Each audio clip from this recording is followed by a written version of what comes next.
નમસ્કાર દર્શક મિત્રો, આપ જોઈ રહ્યા છો HK ન્યૂઝ। તો જોઈએ આજના મહત્વના સમાચારમાં। હિંમતનગર સરકારી આયુર્વેદ હોસ્પિટલ ખાતે 10મો રાષ્ટ્રીય આયુર્વેદ દિવસ ઉજવાયો। આરોગ્ય અને પરિવાર કલ્યાણ વિભાગ, ગુજરાત રાજ્ય તથા નિયામક શ્રી આયુષ કચેરી ગાંધીનગરના માર્ગદર્શન હેઠળ સંચાલિત સરકારી આયુર્વેદ હોસ્પિટલ હિંમતનગરમાં તારીખ 23/9/2025 મંગળવારે 10મો રાષ્ટ્રીય આયુર્વેદ દિવસ Ayurveda for people and planet theme સાથે પોષણ માસ 2025ની થીમ પર સ્વચ્છ નારી સશક્ત ભારત અભિયાન અનુસંધાને ઉજવાયો।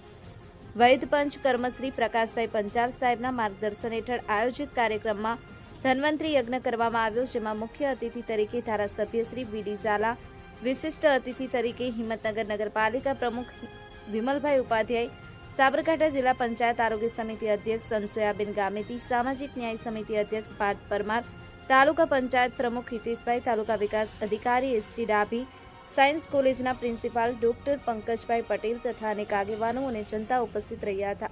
કાર્યક્રમ દરમિયાન યજ્ઞમાં અતિથિઓએ આહુતિ અર્પણ કરી સાથે સાથે અતિથિઓને સ્મૃતિચિહ્ન અને ઔષધીય રોપા અર્પણ કરી સન્માન કરવામાં આવ્યું। આ અવસરે પ્રધાનમંત્રી નરેન્દ્ર મોદીજીનો સંદેશ પણ વાંચીને સંભળાવાયો। ઉજવણી અંતર્ગત આજે નિદાન તથા સારવાર કેમ્પનું પણ આયોજન કરવામાં આવ્યું હતું। Bureau report HK news, Himmatnagar.